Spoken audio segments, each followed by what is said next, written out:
and see the furries and everything else that we saw today was pretty crazy. So, Yeah, I bet. Understood. All right, we are live. Hey okay, everybody, man. thanks for joining this evening. Um, oh, I had a quote and I guess I closed it. My mistake. I had a quote that kind of started us off with today, and it's pretty short. I'll go ahead and post it. I'll post it in the chat here, and we'll just. So the quote is, many of us have heard it before. Oh wait. Is that the one I wanted? Hold on. I'm sorry. That's the wrong quote. My mistake. Ignore that. I hit the wrong one. I don't even like that one. Okay, here we are. All right. What we have done for ourselves alone dies with us. What we have done for others and the world remains and is immortal, by Albert Pike. Does that have any resonations with anybody? Any thoughts on that? Well, that was the quote I put on my installation program for my worshipful master year. So, Hmm. yes, it does. Why so though? Nice. Well, yeah, and I think uh, you know, and especially especially as you get older, for me at least, you start thinking about what your legacy is going to be, and you'll hear me talk about it every so often, and um, you know, uh, you look back and you think, you know, you're only on this earth for a very very minute amount of time, and you know, it- obviously, 99.999% of people in the world are not going to make, you know, you're not going to change the entire world, as some people have done. But you kind of look and you're like, what difference could I make? Mm-hmm. And I think that's, to me, that's really kind of helped me refocus on what it is that I do, is that, try to do things that have a positive influence, hopefully, on other people. And at this point in time now, it's kind of like I want to see what I do that inspires somebody else to go and do something and then really run with it. I just actually got a text message probably about a half hour ago from one of our he's been here, he's been in the York Rite for about 2 years, but relatively young guy, relatively new to York Rite. And I had talked about, there is a provision in the chapter and council constitution about you conform a York Rite club, like it's authorized. Um, and I said, I would love to see, a few guys from, an area outside of Seguin form a York Rite club, and you can make it basically whatever it is you want to do. And then eventually, if you get enough guys together, eventually that could grow into a reconstituted chapter and council, or start a new charter, or whatever it is you want to do with it. But the idea is that, you know, go and take what we're doing here and spread that. And so to me, you know, if that were to actually happen, I think that would probably bring me more pride than whatever it is individually I might I might accomplish. So that to me, that's kind of where, you know, some of this quote is that, it's the idea of empowering other people to go and do things and and make something for themselves and have them be successful. And I think over the long term, that to me, you know, would hopefully would be one of my legacies. Hmm. We'll see. Hopefully, maybe. Does anyone else For have? me, Oh, go ahead. For me, I look at a quote like that, and there's many of them, and I look at the other quote that says we stand on the shoulders of champions, Mm-hmm. right? And not only do I want to, not only do I feel like I am standing on the shoulder of champions, I want to be a champion. So my goal is to um, have someone stand on my shoulders, as Jason was saying, and that's how I feel about all this. Really, is that um, the trials and errors that I put forth, the the great successes, the great losses, all of that is working towards something greater than myself. And that greater than myself is the ability for someone else to, it's to pave a way for someone else to not have so much of a struggle in in getting it out there. Mm-hmm. And not that they shouldn't have their own struggle, because we're only as good as the resistance that we come across, right? We're only going to be as sharp as the resistance that we meet. So, but I want them to have their own set of struggles and not the same struggles that I had. So I want to conquer a certain level of of you know, a lack of better words. I want to reach a certain level of greatness. I do. And that way the guy that stands on my shoulders will be that much greater. You know, Alexander the Great didn't do it um all on his own. He did it standing on the backs of champions. And so hopefully others will find me as a champion and want to and be encouraged to take it to the next level. Mm-hmm. That's good. Does anyone else have anything? You know, Go ahead. I was gonna say something. This just kind of reminds me of Schmeagol, Of what? or Golem. You know, Schmeagol Oh, who got the yeah, ring, yeah. and he got the ring for himself. Look what it My did to him. precious. He like died alone, or he wasn't died, but he was alone, and his hair fall out, and he was just that's just kind of that quote makes me think that. Mm. Yeah, I can see that.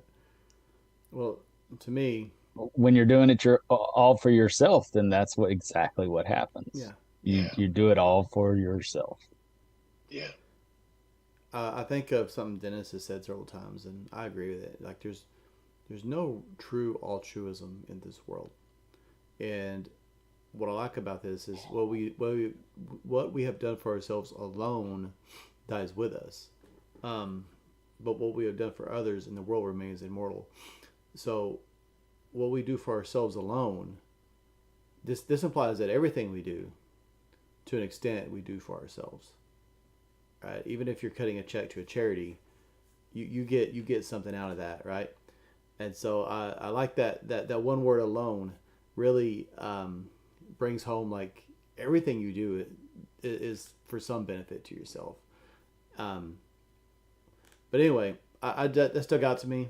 But I was thinking, we have Masonic improvement here, and really this was created to outlive us, um, to be like, oh, I mean, we have a wide range of topics now, but originally it was to, like, here's a guide on good practices, and we still talk about good practices a lot, right? So that's still that, and that has evolved. And I mean, I think we have like thousands of episodes now, and so, like, you can spend so much time, like, if you really wanted to improve. And I'm not saying we're at the top, like, we're standing on the shoulders of giants. We bring experts on here. We learn from each other in these conversations. Me and Dennis and all of us have grown so much since we started doing this. But the hope is that whenever we're done for whatever reason, right? Be it we're dead or I don't know, whatever. The You internet can shuts be off dead. forever. I'll live forever. But for whatever reason, that if someone, I think back to when I was first trying to figure out like what is really Freemasonry, right? And I found some of Nagy's videos, and we talked about that in an older video. That was kind of the lighthouse for me, that really kind of put me in the right direction. That's what I hope this is, And if like my children grow up and they're interested in joining, and God forbid I'm not around, right? Something happens to me. At least they have this, and they can learn from their dad what he thought Freemasonry was. I mean, it is what it is, but what I thought anyway. Just put that disclaimer out there. But I also think of like I think that's why I like being an educator so much, because you're touching base with these kids, and you're imparting knowledge to them. And I think knowledge is one of the most important things you can share with anybody. But not just that, but also serving as a mentor. And I think we talk a lot about mentorship, right? But you have a lot of kids, and their home life's not great, or they don't have a dad at home, or something like that, and so it's you can never really fill that role, I don't think. But it's good to be kind of an example. I was hoping to find some of that sweet Freemason gold. Well, you gotta learn alchemy for that, man. But there's just so many other examples I could think of where the fruits of being selfless are really sweet. Talking about sweet things, they're really sweet. Man, I don't know. Well, You went from sweet can't read this to chat. fruit. As long as you don't start talking about eggplants, we'll be all right. All right. Good God. All right. Anyone else have thoughts on this stuff? Now that we've completely, obliterated this thought. Evening, Caesar. Thanks for joining. Anyone else Go ahead. Go ahead, I Brad. gotta turn my fan on. Go ahead, though. Yeah, I was just gonna say, the whole doing things for others and how it remains immortal, it remains and is immortal. It's just like all the stuff that I've learned from you guys on how to, because I hit this channel up and started watching it and listening to it and joined it, and then was like, before I joined the inner circle, I was in the chat, blasting the chat and like asking questions and probing and basically trying to figure out how to best serve my lodge, right? And traveling around, seeing what all the other lodges are doing, seeing what's successful. I did all the officers leadership training and everything. I'm really trying to figure out the best way that I could do the very best job while I'm in the East, and working my way up to it. How I can serve the lodge just not being in the East. And I learned a lot from you guys, and that stuff will remain. That stuff that I learned, it will remain in me and in my masonry, and it'll also trickle down through my lodge and to the young guys coming up behind me, or the leaders that are coming in behind me. They're seeing that stuff that I'm doing, and they think it's for me, and I try to tell them, like, this is not for me. This is stuff that I learned. I'm just like a parrot doing the things that I learned from other people. But it does take work, and the Blue Lodge is about labor, about putting in that work and trying to really make it happen. And so the stuff that I did this year and the last couple of years will hopefully remain forever immortal in that lodge. Brad, you bring up something important, and that is that sometimes when you do things like that, people think it's for selfish reasons. And going back to the quote, things that we've done alone for ourselves, alone dies with us. But you can do things under the guise of for other people, but really it's just for yourself, for your ego, for your own edification. right? Because you want a statue somewhere or a building named after you. And even if nobody notices that, the universe notices these things. Like it's like the all saying eye of God, right? Like nothing is outside. I Are you have to okay? interject here. I have to interject here. Now, to some degree, you're right, and I've discussed it myself that Mhm. there's no real altruistic motives, Yeah. right? But to say that nothing that we do is for others is kind of far fetched as well. I mean, I that's never said that's that. that's the other end of the I never spectrum. even remotely said That's that. how I heard it. No, well, I was maybe, well, to be clear, that's not what I'm saying. And I'm sorry if I Okay. came across that way.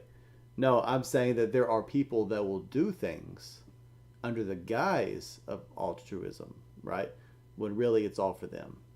Oh And yeah, yeah. You can definitely see it too. yeah, yeah, well, yeah, you can usually You can see see it. that false humility. It's really easy to tell. That's what I'm getting at. Now, no, Oh, there are okay. definitely people that will 100% do things to help people, and I, yeah, absolutely. But I was just saying that there are people that will do the opposite under the Right. guise of being like this charitable person, this It beneficent it person. does, but to your point though, it does feed our own ego. Hmm. It does. Absolutely does. Otherwise we probably wouldn't do it. There's always some benefit. Absolutely. But there's that balance there, right? Yeah. The, somehow we have to justify at some point, if we're going to be a good man, we have to justify that we're doing a little bit more for somebody else than we are ourselves, Well, there's right? no way that you can do Otherwise I can anything. go buy a statue of myself and put it up somewhere, It just doesn't mean the and same. So, I mean I can do that. yeah. Not everybody can, but I can, and I probably will at some point. Well, I Maybe think they when sell little action it I was gonna figures say at that's bars right. now. I will it get be a life size? bobblehead. Will I'll it be get a life get a size? flatbread. Yes, get a bobblehead. What's that, Jason? Go ahead, Well, Jason. well, there's, and I'm gonna completely butcher this quote, um, but there is another quote by Albert Pike that I've kind of looked, kind of thought about too. Is he says basically, you should not pursue honors and rewards, but you should also not refuse them. So, Right. in other words, I think what he was trying to get at was that, um, in other words, it kind of goes back to that false humility where, if you do good work and it bears fruit, and then you step back and you go, oh, I mean, I just do, I'm just serving and I don't want any accolades. You're kind of like, all right, well, now you're actually looking for more attention than if you would just, in other words, if you do good work, and somebody wants to um, tell you did a good job, or you get a golden trowel, or some other kind of a reward. In other words, if you have earned it, accept it and be gracious about it. Um, but you should not do things to pursue those honors and rewards. So, I mean, I think that's what we're kind of getting back to where that balance is that um, you know, to, if something good happens and it's because of something that you did, you know, own it and be proud of it. But that should not be your focus. So, Well, and if, yeah, and that is the reality, one of the truisms of Freemasonry, right? We don't join to receive all this stuff, right? We join to give of ourselves, but we receive this great stuff because we have we have given of ourselves, right? I think that's what you're saying. I mean, yeah, kind of butchered it, but yeah, whatever. you Pretty kind of close. you kind of shortened it by about 20 sentences, but Yeah, it might be close. yeah.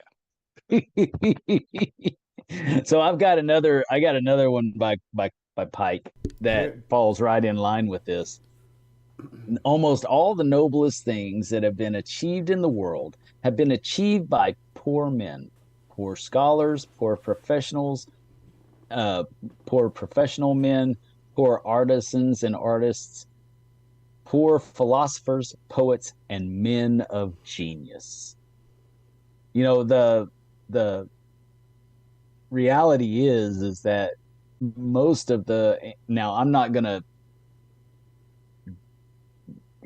I don't want to grandize being poor or not being, I don't want to make anybody believe that having money is wrong, because there's nothing wrong There is with a belief having like money. that. Yeah. There are people that believe that. But it's not the purpose, it's not the reasoning behind the great ideas and inventions of the world. They all came out of necessity, right? They didn't come out of uh grandiose beliefs of entitlement. They came out of necessity. All the most important inventions of our lifetime came out of necessity. Even our smartphones, they've evolved into what they are now, but they originated as a computer, which was a necessary part of an evolving uh, business acumen. It is what it is. Fortunately, they're not the size of gyms anymore. We condensed them a little bit, but yeah. Right. I don't have a refrigerator behind me powering my watch. But you're right. It's necessity. Is the necessity is the mother of creativity or something like that. Like it really encourages you to think outside the box. So yeah, I agree. And you're right. Most of the best philosophers we know of, often they even came from like pretty well off backgrounds, but they themselves were not. They were pretty meager by the way that they lived their lives. So absolutely. Anyone else have any thoughts on anything? I did. Yeah, go ahead. I did. Real quick before Brad gets going, because this was on what Brad said last time. I did have something to say about that as well, and that you can take um, you can take ideas from other people, which is fine and dandy, but you did not parrot anything. You put them into practice. You put in the work, and that's what made the difference, and that's what made people notice. And so don't discount what you did at all. I know, you being humble like you are, that's why you discount it, because you're humble like that. I wouldn't have. I would have just, it was all about me. Not just kidding. But in reality, it took work for those other people to realize those principles that we talked about. They would have never realized if it hadn't been for the hard work you put in. So don't discount yourself too much in that scenario. And I think that anybody that's listening ought to keep that in mind, that while we do learn from other people, getting it out there and putting it into practice is what makes somebody else grab hold. Yeah. And that takes effort. You can't copy paste these concepts. Can't copy paste, because every lodge is unique. They have their own culture, their own different type of membership, and what works in one lodge. I mean, you see it all the time with fundraisers, because you see a lodge with. That's the only time you see lodges try to copy each other. Well, they did a really good golf tournament. We're going to do a golf tournament. And then it just flops over there because. Well, I tell you what, we have a special person on our show right now that's a member of our inner circle that um just living proof that you can't copy and paste. There's only one of this guy, and I think you know who you are. I think everybody else knows who they are too, as they look at all the names on the screen. He's got really great hair. He does. I love his due. He always comes to the show. Thanks for the accolades there, Dennis. Appreciate it.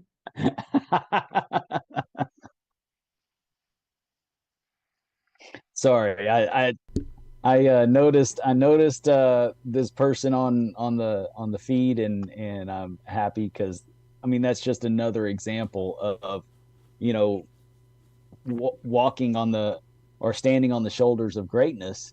This person does that. He has done that. He has been doing that, and now he himself is a giant, and and we can only strive to be able to stand on his shoulders to move forward. And that's I think that's awesome. I think that's awesome. I think that that's what we all should be striving for, is being that kind of a Mason. Yeah. Jason had a pretty good quote. Neither should the Mason be over anxious for office or honor. However, certainly he may feel that he has the capacity to serve the state. He should neither seek nor spurn honors. Yeah. And we said this before. Anytime you see a Mason that I want to be the worship master, then you should really kind of raise your eyebrows. Thank you, Brother McLean. Thanks for supporting us. But yeah, you. Anytime someone's like adamant, like, "Hey, I want to be in charge," you don't want them in charge. You don't want them in charge. Well, but at the same time, like Jason was saying previously as well, that you can't you can't shy away from those accolades when they come. And, that's another important thing that we have to realize. I remember when I was, I guess, senior deacon, I skipped junior warden and went to senior warden. And the reason why is because the lodge was concerned about the fitness of the person that was going into senior warden. And there came a time when I had to step up and say, "Hey, I'm the guy.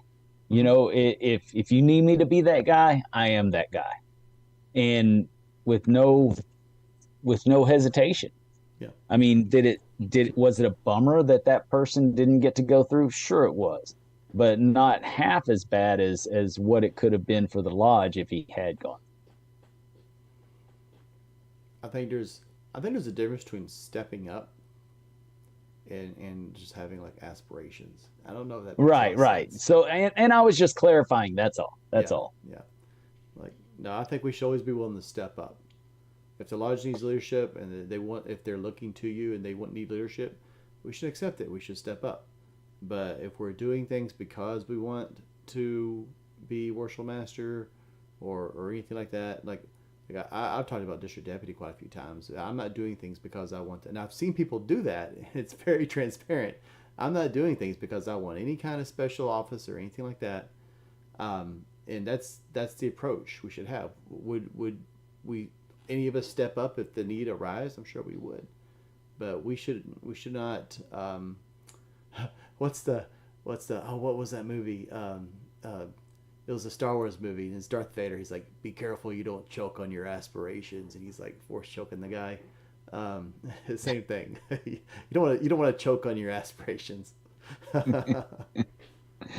That's funny. Yeah, that's a big one right there, because typically you're only going to get asked once. Mm-hmm. You might get asked twice if you're really good, but if I as a leader see you turn me down twice, I'm looking for somebody else. Yeah. Because you obviously have no desire to do it, and if you do it, you're going to feel like you're doing me a favor, and you're not going to do that good of a job. So yeah. I'm looking for the competent person. I'm a firm believer you should never turn down an opportunity. Like, at least experience it. At least see what it has to offer. Yeah, absolutely. Even if we fail, that's all that is an opportunity to learn. You still grow. We can't get better if we don't have those obstacles. If we go through life coasting, we're really not going to have much to account for at the end of our life. And you're right. If you turn things down, people won't. You say twice. I don't even think twice sometimes.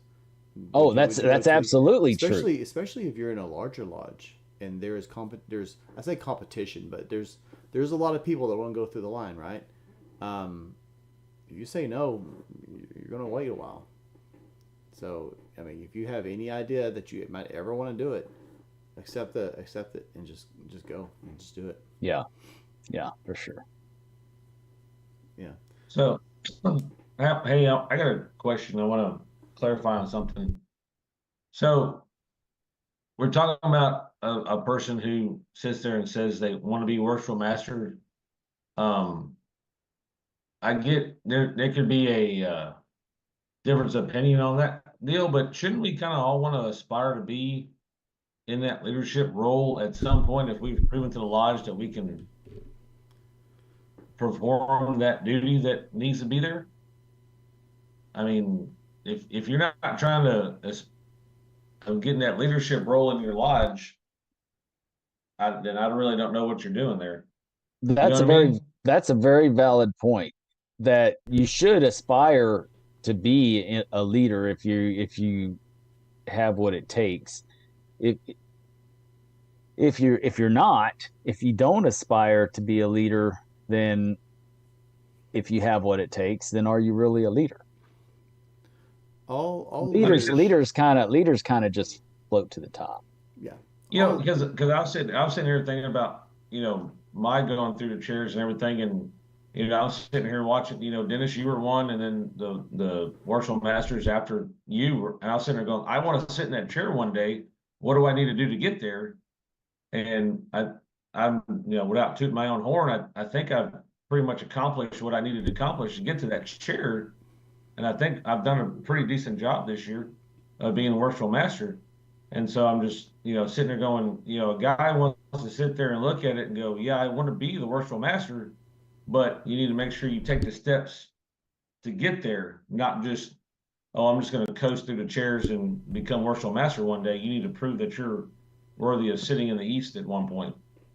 Well, I think we're more talking about you can, and usually you can spot them pretty early, that their singular focus is on becoming worshipful master or whichever, to the point that they'll sabotage those in front of them. They'll try to, Well, kick people they'll out. align themselves with the wrong people to do it. Right. So I think that's more what, not like, I mean, no, to just to say that you'd like to, you think you could do a good job, you'd like to be worshipful master one day. I think we're more talking about, and we've run into these guys, that it just seems like their whole singular focus is they just want that title, and that once they have that title, their next year, they're gone. Mhm. And they're off to do something else, and you never see them again because all they wanted was that one little title or something like that. So Damn. Now that's pretty harsh, because once I yeah, I'm talking I'm the specifically past about master Dennis. that's in the background. I'm the past master that's in the background, just supporting all the masters as they come along. I Well, don't. I mean, that's exactly who I was talking about. Was Dennis Wildcard Yates is the one I'm talking about. Now, but yeah, I mean, you know what I'm talking about. It's those guys that are willing to cause dissension or sabotage or scheme or something like that, just simply so that they can get up into the East for whatever accolades they seem to think that they're going to get. Well, also, Right. it's I worth think that's mentioning, more. those are often the kind of people that have no plan or how they're going to come about it either. Yeah, they're more of a title chaser than they are anything else. Yeah. Right. Yeah. Exactly. But Yeah, I get that. But there's two sides to yeah, that. that's what I was just saying is that, I don't want to discourage someone who's sitting in a chair right now. It's like, I want to go there, because I want to be worshipful master at some point. You know what I mean? So with those contexts, that makes a whole lot more sense. Yeah. Well, and I would like to say something else as well. That just because somebody leaves the East in one lodge and doesn't go back to that lodge for a while doesn't mean they're not going back to lodge. Sometimes they're seeking something different in their Masonic journey, and they know they're not going to get it from that lodge, and so they go somewhere else. So we also have to realize that there's that as well. And like I said, now the things that I get elsewhere. I tend to try to instill on the young brothers coming into the line, at my lodge in Goliad. As we go along, I still try to mentor and coach brothers, and albeit from a distance, that's what I do. I support my brothers, but I don't abandon anybody. There's But sometimes you in order to keep growing, you have to put yourself in a different room. Yeah. There's a comment in chat. Well, It says, seems you would want people to participate in the various committees to see their true colors before starting the chairs. And that's a good way to do it, I think. I want to backtrack a little bit to a comment, a quote, and I think it was something maybe Dennis said or maybe something Jason said, and that was that leaders should be willing to step up, right? And I think if you're a leader, people are going to want to put you in that east, and you're going to want to you'd be willing to step up, and it'd be natural, I think, to say I would be willing to go to the east one day, right? But just because, so all leaders should be willing to step up and go to the east, but not all Masons are leaders either, at least not in that context. Like, we could be leaders in the community, leaders in our home, and things like that, but we have this idea that everybody needs to go to the east at some point, and that's not necessarily. Different folks have different things that they're skilled at. Some brothers are really good at leadership, some brothers are really good at conferring degrees, yada yada. We talked about this, right? And so if someone has that trait, like I have that leadership trait, I should be willing to step up. I should be willing to serve on committees. I should be willing to go through the chairs, and if the lodge sees fit, I should be willing to serve in the east. But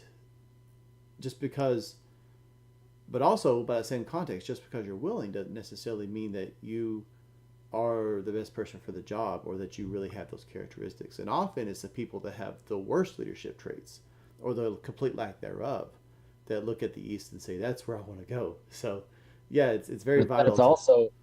That's also why we have the structure we have in the chairs, right? Yeah. The very first thing you learn to do as a steward, if your lodge has that, which they should, if you have enough members, you should have that position, in my opinion. Well, as much as we bash if they do that first, and they learn how to serve, and they do it well, then they can move to the next position. But when they move to that next position, you have to have something for that position to do. Mm-hmm. There's a certain set of guidelines that junior deacon is going to have. His responsibility is taking care of X. Yeah. And then same thing with senior deacon. His responsibility is taking care of X. And as well as learning the next position. So he's mentoring the previous position, doing the position that he's in, and learning the next position as he goes along. And that's the way it should happen all along this journey. And if they do that, then they've earned their spot into that seat. If they have not done that, then they haven't earned their spot in that seat. It should be progressively more, I think. And the thing is, if you Correct. can't handle the little things, well, then you're never going to be ready for the bigger things. It may just be as simple as washing the dishes after a meal or something. But if you can't handle that, something as mundane as that, you're not ready for anything larger. So I wanted to say, like, we're talking about the progressive line, and we kind of hate on it sometimes. My hate with the progressive line is when you progress through that line regardless of your capability, your attendance, things like that. He was made a master mason. He deserves to go through that line. No one deserves No, it. he doesn't. No one deserves it. But like you're saying, if you have responsibilities that are associated with each position, and we're watching, and not just responsibilities, expectations. Hey, you need to be at least half our meetings, or you're not advancing, or something like that, right? Barring like catastrophic, like, okay, you've got like someone in your family that's urgently sick, then yeah, that's different, right? But if you're just not showing up, no, you shouldn't go through. Just because you get a 101A and go to OLT doesn't mean you get to go through the line. Right. No, I mean, yeah. I mean, right. Like you well, see, yeah, go ahead. And to be fair, just like we were saying earlier, people should be in committees. That's what committees are for. So at the very beginning, the stewards should have a stewardship committee, and they should be responsible for uh, all things that have to do with refreshment, right? When you're at refreshment, that committee handles those kinds of things. When then you have, your junior deacon, he should be in charge of committees as well. Is the same way with senior deacon, and then junior warden and senior warden. As you go up, you should be in charge. You should be the chair of specific committees that have to do with what your position entails and what your charges are when you're being installed in that position. And I have a pretty good outline of that somewhere that I can probably share. I've got to find it. It's somewhere on my computer under my millions of documents. But I've got a deal, and they did it a long time ago in OLT as well. They had a chart of, this person should be in charge of these committees. And was it be all, say all, be all, be it, whatever the saying is? Absolutely not. Every lodge is specific to their lodge. They have to determine what's best for their lodge. But it's a great way to look at it and have that perspective of, okay, yeah, this guy, maybe he should be in charge of this kind of thing. That's kind of falls in within the realm of what a junior deacon does. He guards the door. That's his deal. The Tyler guards the outside. From the outside, the junior deacon is responsible for the door. So his job is to take care of all the things within the lodge room, all the aprons and the collars and stuff. The senior deacon is in charge of all the stuff that has to do with the altar, all things that have to do with degrees, making sure that everything is ready and prepped up for degrees, that kind of thing. And all things that have to do with sign-in book, everything else like that. Those are his responsibilities. And then it goes from there. I mean, y'all get the gist. But I think what's important is like what we said earlier, and you hinted at this. Nothing's copy paste, but it's a great start. It gives you ideas.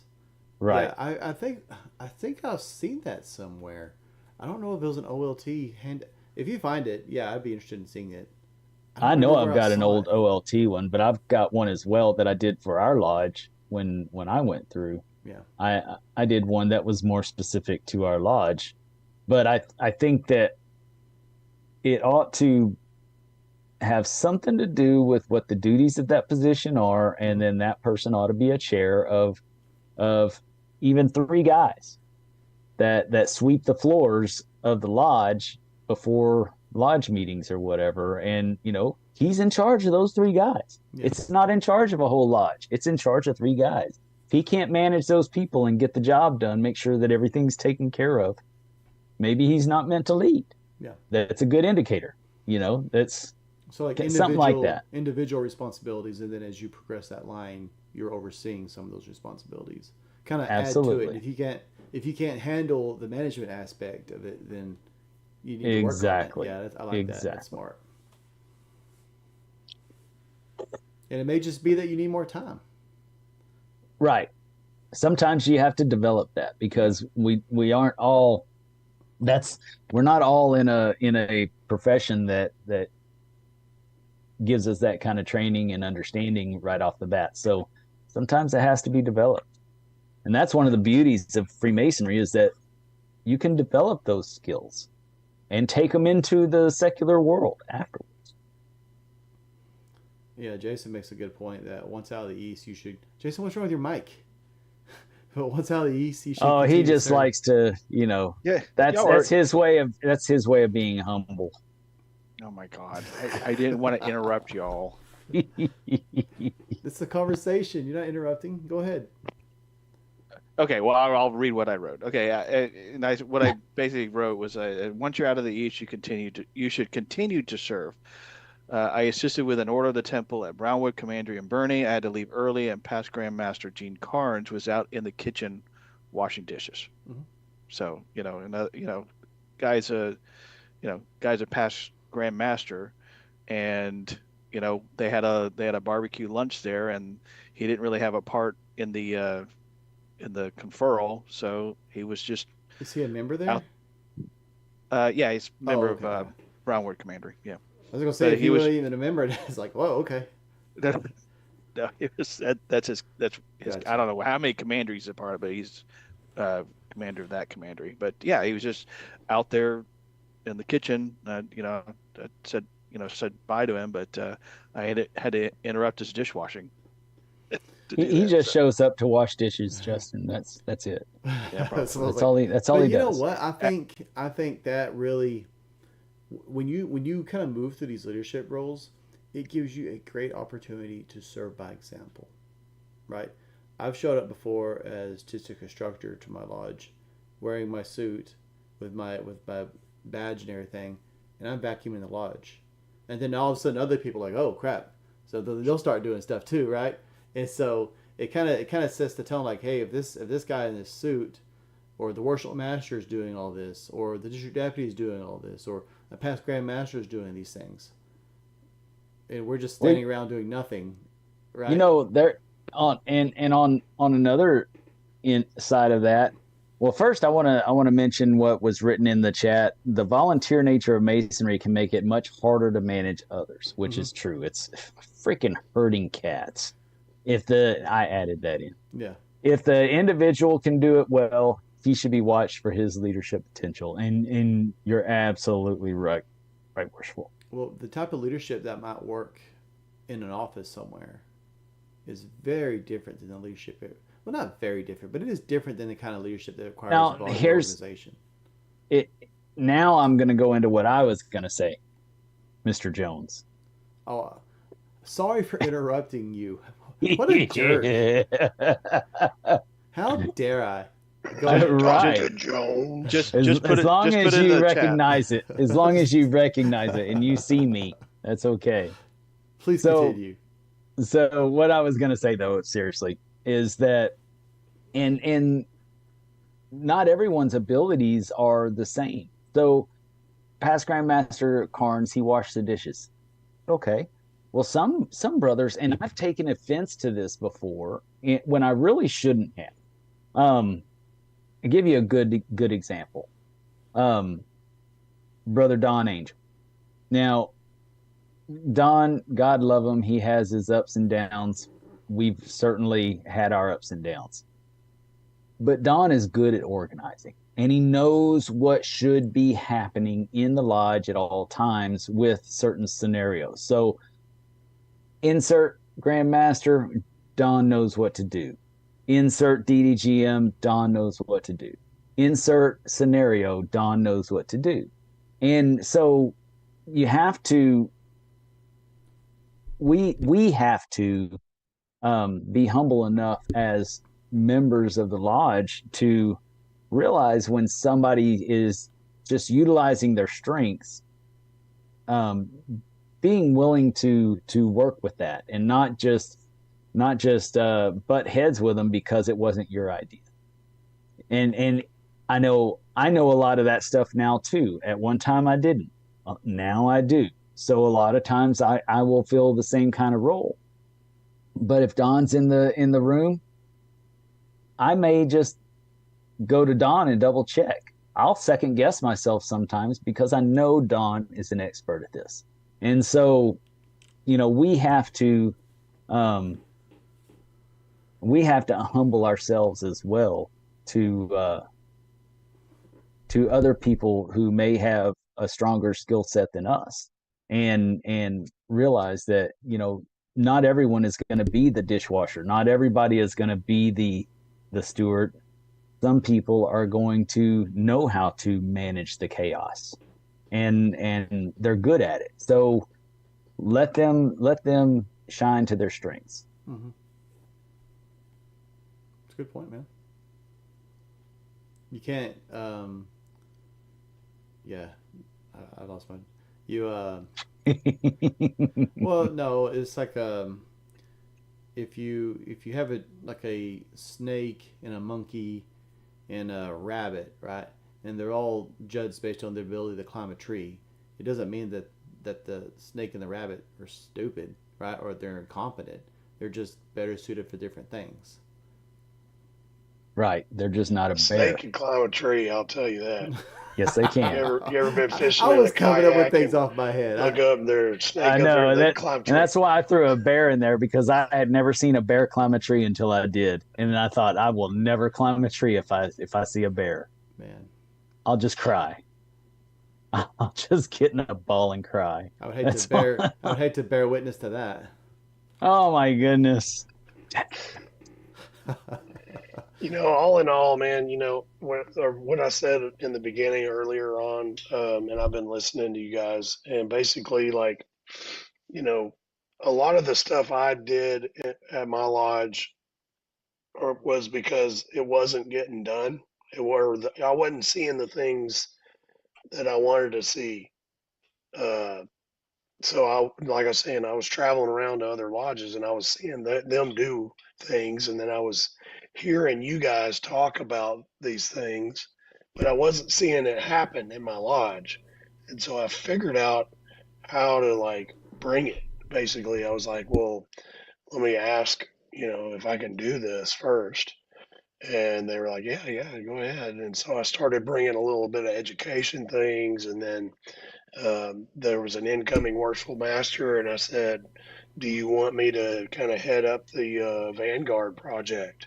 And we did the Vanguard, and I did it for him. I just kept track of everything and made sure we were on track. And it was just all those little things. I did the things in my lodge because I wanted to see them. So there was a lot of selfishness in there, but I also did it for the lodge. But So maybe they can experience the things maybe they weren't seeing. Well, that's one of the big things that we promote with the Scottish Rite. A lot of people will complain saying, "Oh, he left our lodge and went to the Scottish Rite." Well, we do get a lot from the University of Freemasonry, and so there's a lot of people that get that indulge in that part of Masonry.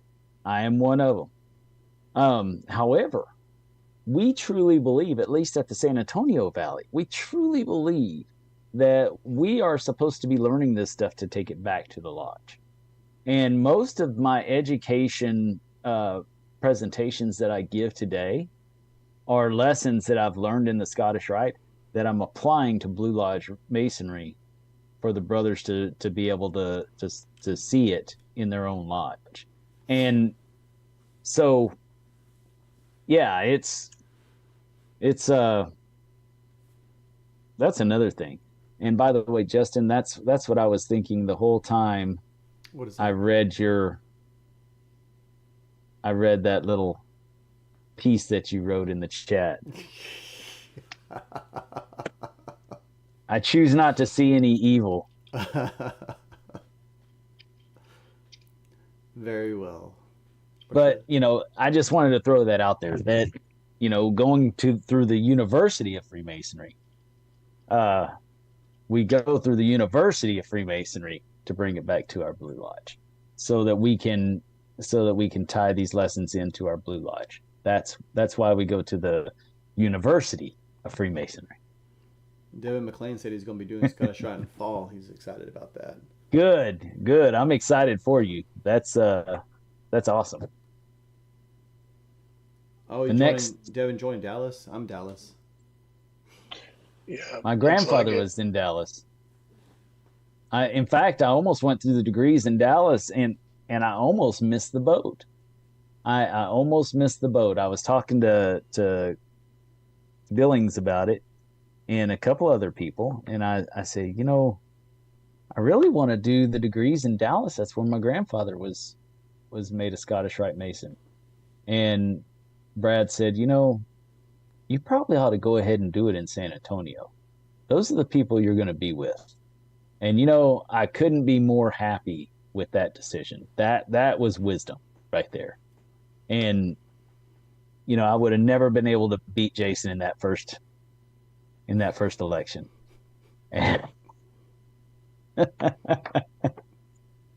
But I would have never went through the degree with him. I wouldn't have met him, not as soon, anyways, and I wouldn't have developed the friendship and the brotherhood that I have with Jason. And which, by the way, that video should be dropping soon, right, Justin?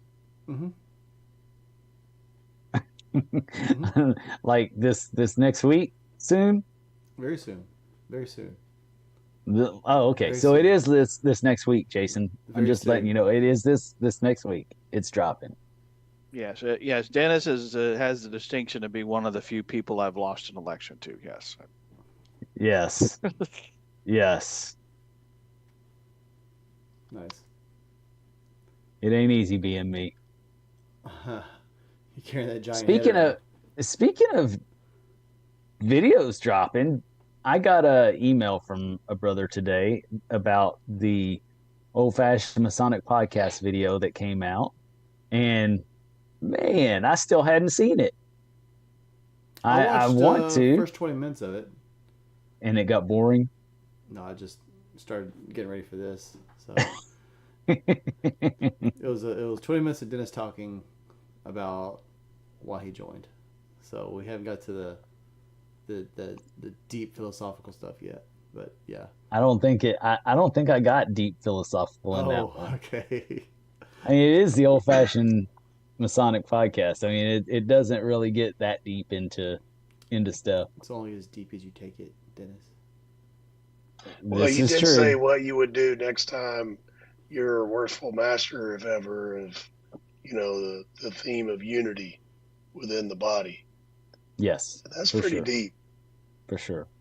That's important. And Yeah. I have learned that lesson, and I'm glad that I if I didn't learn anything else, that's a good one. Cool. Coolio. Make sure you watch it all the way through so you can see which of the 4 food groups Dennis chose to vote off the island. I'm sure it's very embarrassing. Probably tacos. It would have been all of them if they had scotch on there. I would have You can't eat would scotch, have Dennis. voted them all off. Dennis lives in South Texas. It can't be tacos. Sorry. That's exactly right. It would have been getting kicked out of my own home if I had voted out tacos. Yeah, if So- you voted out tacos, we would have kicked you out of Goliad. I'm just saying. Exactly. Yeah. I mean, Would we you go really to a be a taqueria Texan? every Wednesday after floor school. Everybody goes to the taqueria, so it's not something that you can do without in Goliad, Texas. Yeah, you can't. No, you can't even be a real Texan if you choose tacos. I'm sorry. Like, obviously, you're an import or something. Mm-hmm. Right. Cool. Well, anyone else got anything tonight? Man. I will say that Royce City Lodge is going to initiate another brother this Nice. week. Very cool. Very nice. Another EA degree on Thursday night, 6:30. That's awesome. Who's conferring? That'd be me. Awesome. Who's giving the lecture? Are you doing the lecture That'd too? be me. You do. Whoa. Who's This going to do the guy. charge? Probably me. And senior award and junior award. Well, and you know that's why that's why you're on the Knights of Mecca, because you are very, very good at the ritual, and not everybody has that skill set. That's one of the things. That's a skill set you have that not many people have. I prefer to sit on the sidelines and listen these days, and just listen to I like to connect the dots these days. Can I jump in? Sure, I can. Do I need to? No, I got plenty of brothers that can do those positions, and I am happy to let them and support them in doing that if they so choose. If they can't do it as well as me, then I'm going to do it. Okay. You can say all you want to. Now, You're in Goliad. You're not in Oso, sir. Well, I'm about to make my way down there. 36 is going to be pretty busy this week. We got Port Lavaca's got floor school and an EA on Tuesday. Floor school on Monday, EA on Tuesday. And then we got a fish fry on Friday in Victoria. And then we have a golden trowel ceremony in District 34 for Brother Rick Savage over at Coro. So it's going to be a full week of masonry, and I've got some investigation paperwork I got to take care of this week as well. So really pretty busy this week. Nice. Oh, speaking of busy this week, brothers, all you brother secretaries out there, don't forget that Grand Lodge has sent out the tax forms, the tax exemption from the comptroller. If you haven't got yours yet, you should within the next day or two. You need to make sure and get that and fill out the form 50-299 and submit that with your local tax office. And Jason is bragging about how he had that done 2 weeks ago. Well, not everybody can be He had an the Excel best spreadsheet secretary. ready to notify him. Like I know. Yeah. I know. He was has on a finger set. To me, it was like that would probably be like one of my worst case scenarios is for us to lose that property tax exemption and stuff. So yeah, I was the next day as soon as I got the notification, I was got hold of Trey Gerhardt and stuff like that. I'm like, all right, what do I need to do? Right. Well, it's pretty simple. You just fill out the form 50-299 and then take it into your tax office or mail it in. That's really all there is to it. And but it does have to be done so that you don't have to pay taxes on your building, your ad valorem taxes on your building. So, brothers, if you're a secretary out there, and if you're not, if you're a master of the lodge, make sure your secretary has done it. Josh, I know that your secretary has done it. In 100%. fact, I know that he's done it for there and for Victoria. But and the reason I know is because I asked him if he had if he got his in yet, because I hadn't gotten mine in yet. He said, "Yeah, I got it for Goliath, but not these other two lodges." And it's like, oh, okay, well, I don't feel so bad. And then My secretary is great. He takes care of me very well. he does. He takes care of the lodge. Rusty is a great secretary. Rusty is a good Mason. He really is. He's also a district instructor, and he really cares about what's going on. He really cares about the lodges and the brothers in it. Yeah, he does. There was a time I was worried about old Rusty, but now I am not so worried about it. I think he's a good dude, good brother. The only thing I like about this district instructor is he doesn't spit tobacco juice in our faces while we're trying to do stuff. Oh my You know what I'm gosh. talking about. Yes.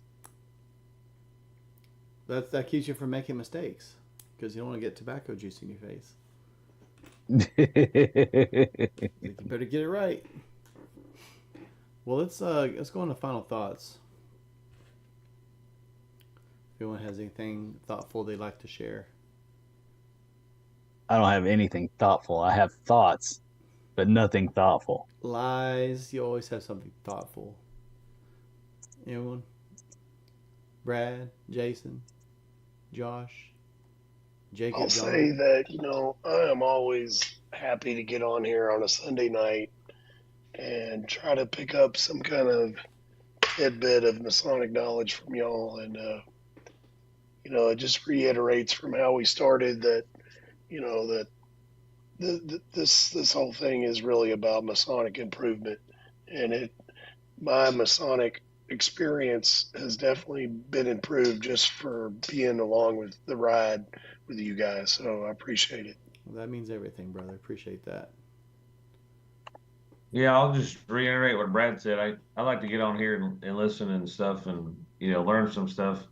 And I might give Dennis a hard time every once in a while, but Dennis is a pretty knowledgeable Mason and friend and brother. So when he says he's guiding us in the right direction, I know I can always call Dennis and ask him a question and he'll direct me in the right direction. So it's good to sit on here. I'm kind of, I don't know about Brad, but I'm kind of in my lame duck time now as worshipful master. So I'm awaiting June when we get elections, and I'm not in the East anymore because it's been a pretty busy year. So only thing is I've got another. If tradition prevails, I'll be in the East again next year. So we'll Nice. just rock and roll from there. So, but it's The always good. joys of country lodges, right? Oh yeah, Well, it's smart. but Yeah, it's always good to get on here with you guys and get to here, listen and everything, and learn a little bit. So it's always good to have you, bro. And yeah, Dennis, he's got a few redeeming qualities. So Finish strong, brother Kovar. You're doing good, man. Well, and that's the thing, is that Josh has really done well, and the reason he's able to rest is because he had everything planned, he executed as planned, and it has all come together real nicely. So he you done real good, Josh. I gotta say, I'm more proud of you and Brad as masters than many masters that I've seen out there. And I've traveled all over the state, and I can tell you that you guys have really taken your job seriously, and you worked at it earnestly Mhm. with freedom, fervency, and zeal. And man, I kudos to you guys. And the reason that y'all did such a good job, and the reason that it's even possible to even consider doing like second terms and things like that, is because y'all planned out your year, and you did it smart. I've seen worship masters be completely burned out by 6 months in, and that's because they do everything. They're wrestling a bull the whole year, trying to get their ideas and force it into the lodge, and you can't do that. So y'all fantastic, and it means a lot to hear that y'all have got guidance from us, because I mean that's what it's all about. And so I mean y'all the next leaders in the fraternity, and like it was pointed out, it's once you're done in the East, you're not done. It's your opportunity to serve, just like Dennis was talking about. Now you're serving from a totally different capacity. You're supporting. And Crap, I forgot that Jason was worshipful master this year at Victory Lodge, weren't you? what? Some bitch. Still am, Dennis. I think he still is. Like you said, he's still worshipful master. That's He done terrible. did good too. Damn, you did do You done good. pretty good too, Jason. You be all right. You know, You've had a victorious year, I want to tell Jason. you guys, if y'all don't know Jason, we joke about his Excel spreadsheets, and he doesn't have all that many, but he does have them where it counts, and he is a planner. And I can assure you that his year went exactly how he expected it to go. If yeah, you shake your head, but we all have our trials and errors, right, that we have to deal with as Right. worshipful master. Yeah. Our trials are everybody else's errors. You And can't so account for everything.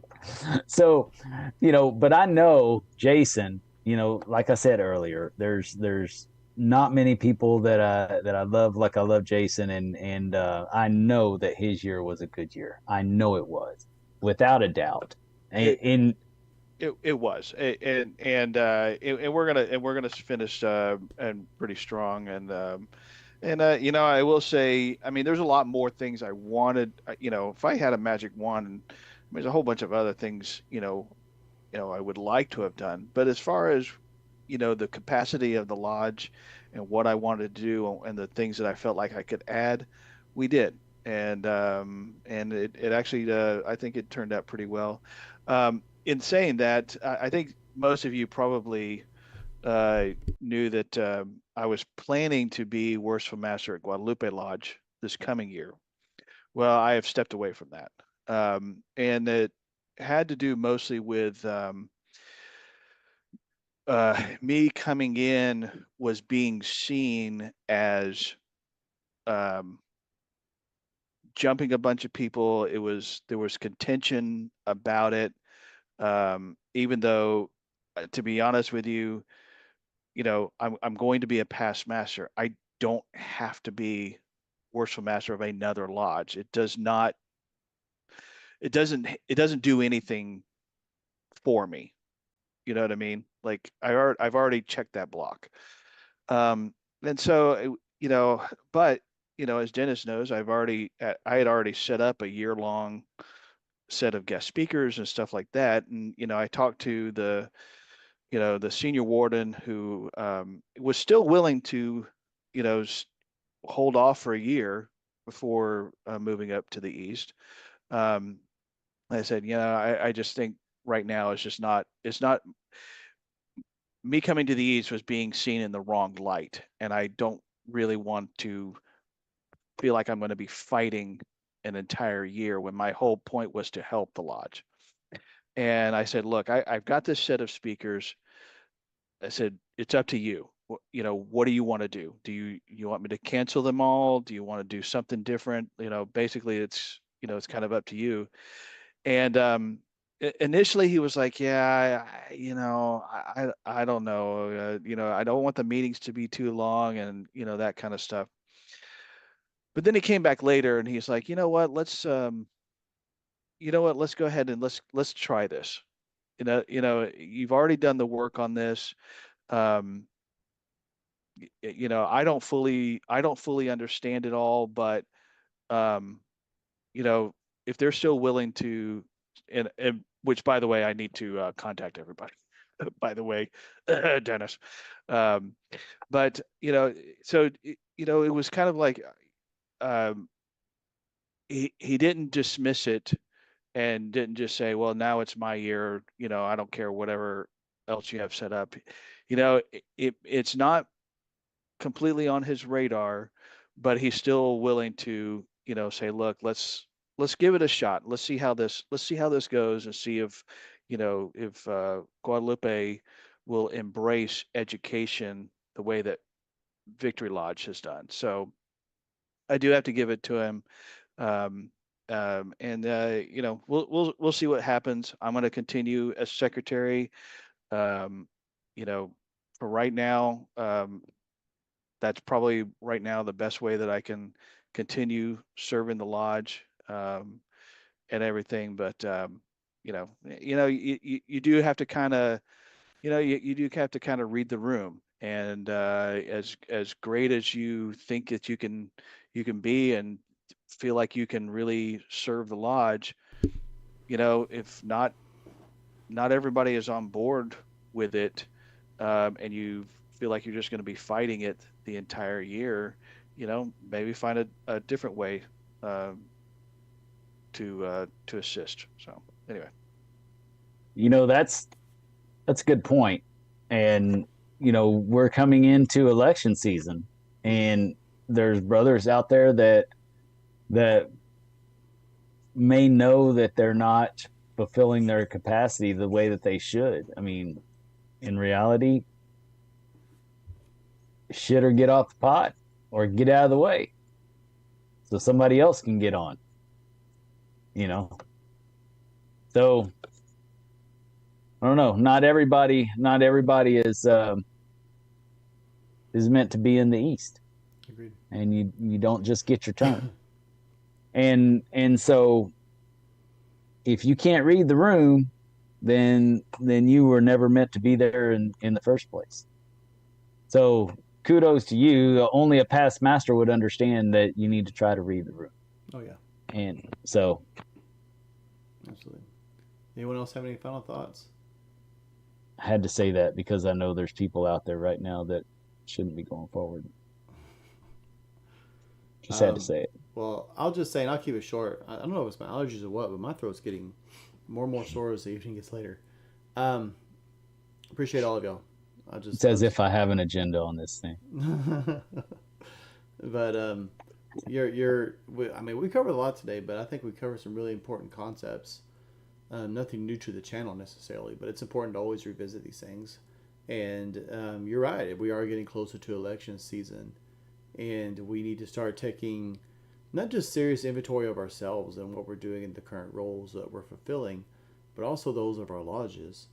And if you have a brother who hasn't been there in 9 months and just like no word, just never shows up, but you see him around town, stuff like that, he probably doesn't need to advance.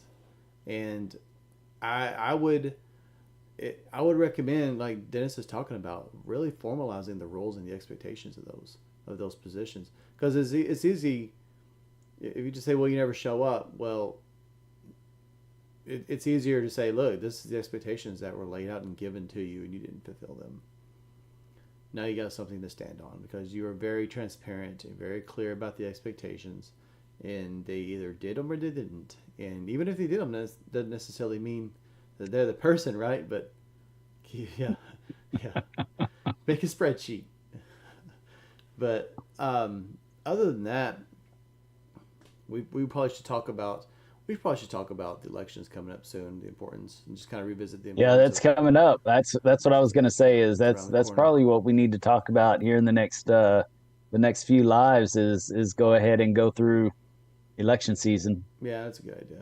But other than that, like I said, I want to keep it pretty concise, and appreciate y'all. And we got one episode dropping tomorrow at noon. We interviewed some Filipino brothers, and then I will get Jason's out in a very timely manner. Lavinia and I are timely. planning on going to the Philippines in April of 2026 That'd be fun.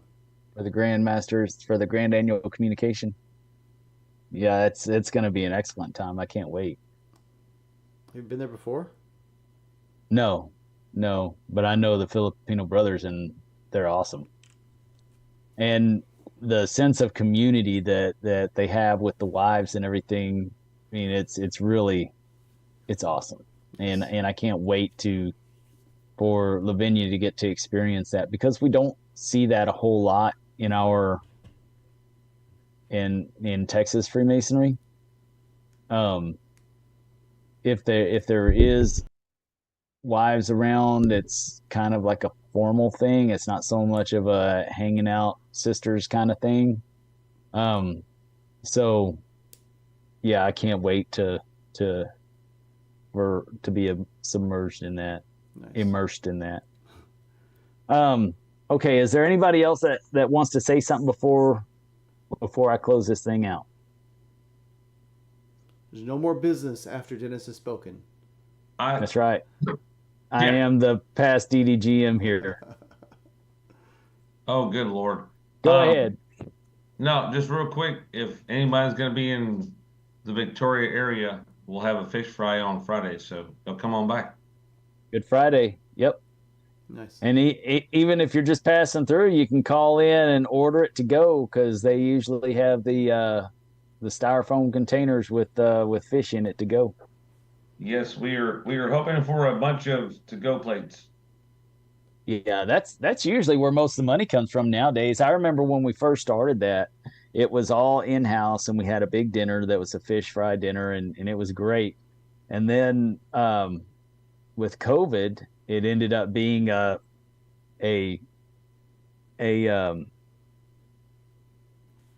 drive-through. We set up a drive-through. Now I haven't been there in a few years now, but since I got away from fish fries, but it is a good time and it's good fish and yeah. So going by. All right. I'm gonna do a Mr. Miyagi here. All right, so brothers, it is we're halfway there to the next Kabbalion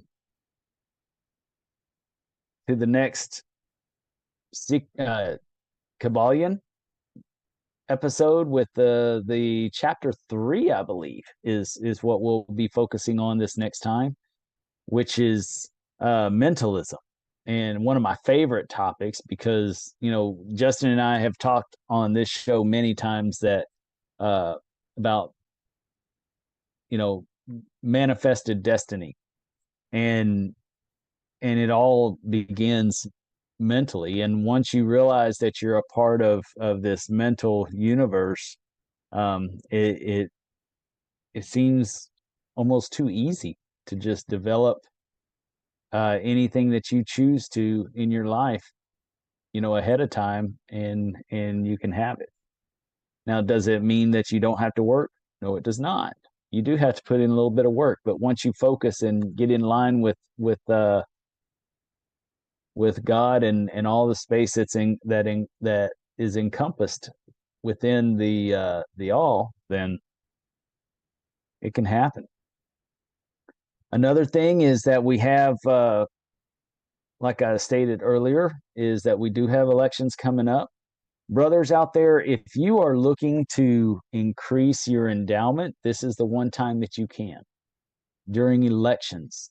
The reason why is because that's when you're going to have most of your voting members at your lodge. That's why they do it at that time, because that's when most of your voting members will be at your lodge, and that's the one time a year that you can change your endowments. The Grand Master has, or the Grand West has put forth a new law to where you get a certificate if you buy an additional 5 uh, increments of the endowment program. And I'm happy to say that we have a brother that has done that at Oso Naval Lodge. He has bought 7 since that announcement. He is now the most endowed brother at Oso Naval Lodge. And that's exactly why he bought 7, so that he could be the most endowed brother at Oso Naval Lodge. That's Brother Oscar Medina, and I'm very proud of him and happy for him. And I just wanted to mention that on the show. And so he'll be the first one at Oso to receive that certificate from the Grand Master and the Grand Secretary this next year at Grand Lodge, which is exciting. I'm really happy for him. I want to encourage any of you that have not done that to do that. That is truly the best way that you can support your lodge long term, is through doubling your endowment, if not tripling or quadrupling, to be honest with you. But doubling will at least get you out of the hole that you're putting the lodge in, and then you can go forward. That being said, the next show, like I said, I'd like to start talking on elections and what we ought to be expecting and what we ought to be thinking about as we go into elections. It's very important, because if we don't have the right leaders in place, our lodge will sink. It can happen within 1 year. So I can understand why Jason would want to be worshipful master if someone wasn't prepared to be worshipful master going into this election. You have to be ready before you take that position. It's not a learn as you go. It's a learn and then go, so that you can be prepared and plan this stuff out beforehand. Fortunately, this young brother that's coming in from senior warden does have the support of Jason, and he will have the programs and stuff that Jason was working on to assist him. He should lean on that if he can, because it's not often that you have that kind of experience and quality support that Jason offers. So I'm just throwing that out there because I know his capabilities and I know what he brings to the table. And I don't even know who the senior warden is or whoever, but whoever's going into that seat, accept some help. And that goes with all the brothers out there going into an elected office. I'm not saying bow down to all those that are around you, but certainly accept the help of those who only have the best interest of the lodge at heart. Not necessarily of you, not necessarily of themselves, but the lodge.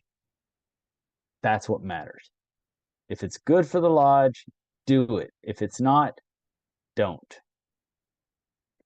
And we can wrap this thing up by reiterating the quote from Albert Pike. Would you like to? You want me to say something on your wrap up? What we have done for ourselves alone. Did you want me to do it? Go ahead. You're doing it. Well, you're making a face. Okay. Are you going to finish it? What we have done for ourselves alone Spineless. dies with us. What we have done for others and the world remains and is immortal. Albert Pike. Yes. And brothers, we stand on the shoulders of champions. Our job is to become our own champions and take it to the next level, therefore providing shoulders for someone else to stand on. So with that being said, I appreciate all of you who helped this show to be what it is and to be a champion within its own right. And I appreciate all that you do within this fraternity. You are a testament to what Freemasonry can be, and I am grateful for all that you do. This has been the goal of Justin and I for a long time, is to have good people like you out there in the world helping. Oh, Justin, oh my gosh, helping make this a stronger fraternity. So with that being said, now that I have everyone's attention, keep it between the points. Not these points. These points. Stop.